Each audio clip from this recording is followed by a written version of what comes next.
Hello and welcome to the Hidden Secrets channel. Today, let's listen to the story I escaped the clutches of death from my stepfather. Run fast. It was a quiet evening and Amy sat alone in her room. Her mother, Susan, had left for a business trip 2 days ago, and it was just her and her stepfather, John, in the house.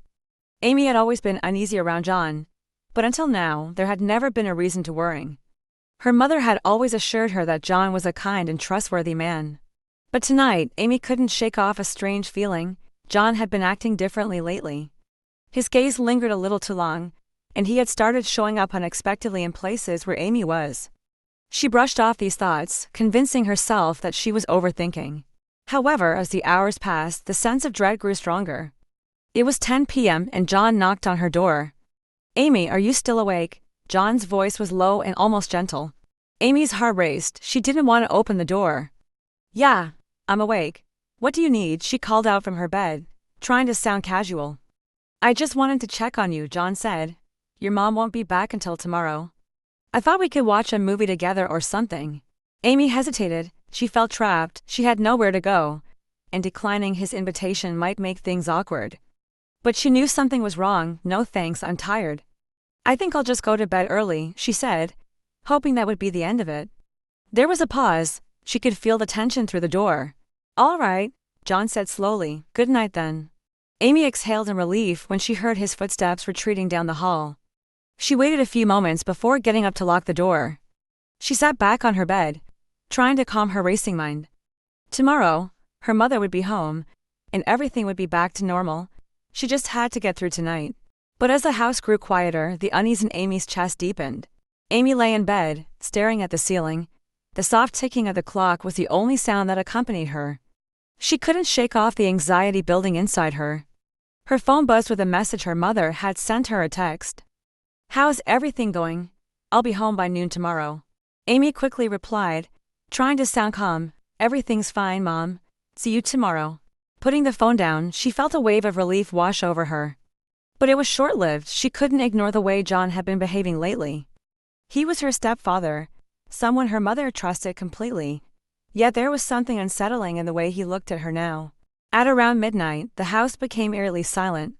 Amy tried to convince herself that she was safe, that the locked door would protect her. But the faint sound of footsteps in the hallway snapped her back into alertness. John was still awake. His footsteps were slow, deliberate, as if he was trying to be quiet but wanted to be heard at the same time. Amy froze. She didn't want to believe that he was standing outside her door, but the soft, persistent knocking confirmed her worst fears. "Amy," John's voice was softer now, almost coaxing. "Are you asleep?" Her heart pounded. She stayed silent, gripping her phone, her mind racing with thoughts of what to do. Calling her mom wasn't an option. It would only escalate things. "Amy, it's okay. I just wanted to make sure you're all right. Can you open the door for a minute?" She didn't respond. The door rattled gently as if he was testing the handle. He had a key. Amy's blood ran cold at the realization. "I just want to talk," John insisted. The doorknob twisted slightly. Amy jumped out of bed and pressed her ear against the door, hoping he'd give up. But he didn't. The rattling continued, the tension rising with every second. Desperate, Amy glanced toward the window. It was her only way out. Her room was on the second floor, and jumping would be dangerous, but staying was not an option. The window slid open, and a rush of cold night air hit her face. With trembling hands, she climbed out, grabbing the edge of the window frame. The drop wasn't far, but it was enough to make her stomach flip. She closed her eyes and jumped. The impact sent a sharp pain through her legs, but she didn't stop. Amy pushed herself up, limping slightly as she ran toward the gate. The rain had started again, soaking her clothes, but she barely noticed. Her mind was focused on one thing: getting away from the house. She reached the front gate, but it was locked. Her hands trembled as she fumbled with the latch, trying to unlock it before John noticed she was gone. Her heart pounded in her chest as she imagined him standing behind her, ready to pull her back inside. Finally, the gate swung open and Amy ran out into the street. She didn't stop running until she was far enough from the house. The rain pelted her face, but she kept moving, unsure of where to go but knowing she couldn't go back. Amy stumbled through the rain, her clothes drenched and her heart racing. She didn't know where to go, but she had to keep moving. Every shadow, every sound in the night made her jump, thinking John might be following her. After what felt like hours, Amy spotted a small house with a light on in the window. She hesitated for a moment, then ran toward it, desperate for help. She knocked on the door, her heart pounding in her chest. After a few moments, the door opened, revealing a middle-aged woman with concerned eyes. "Hello," the woman asked gently, noticing Amy's distress. "Are you all right, dear?" Amy barely managed to speak. I need help. I'm running away from home." The woman immediately stepped aside, pulling Amy into the warmth of the house. "Come inside," she said kindly. "You're safe here." The woman, whose name was Mrs. Taylor, took Amy into her living room, offering her a warm towel and a seat. Amy shivered as she sat down, her hands trembling uncontrollably. "Thank you," Amy whispered, still in shock. "Of course," Mrs. Taylor replied. "You're not the first young person who's come to me for help. What happened? Why are you running away?" Amy hesitated, unsure how much to say. She had never spoken to anyone about what was happening with John, but something in Mrs. Taylor's kind eyes made her feel like she could trust her. "It's my stepfather," Amy began, her voice breaking. "I don't feel safe at home anymore. He's been acting strange lately. He's been looking at me in ways he shouldn't, and last night, he tried to get into my room." Mrs. Taylor listened carefully, her face softening with understanding. "I'm so sorry to hear that, dear. It sounds like you've been through a lot. But I'm glad you came to me. You don't have to go back there." Amy felt a mix of relief and guilt. "I don't know what to do. I can't go back there. I can't go home." "You don't have to worry about that right now," Mrs. Taylor said. "You can stay here tonight. We'll figure things out tomorrow. But for now, you need to rest."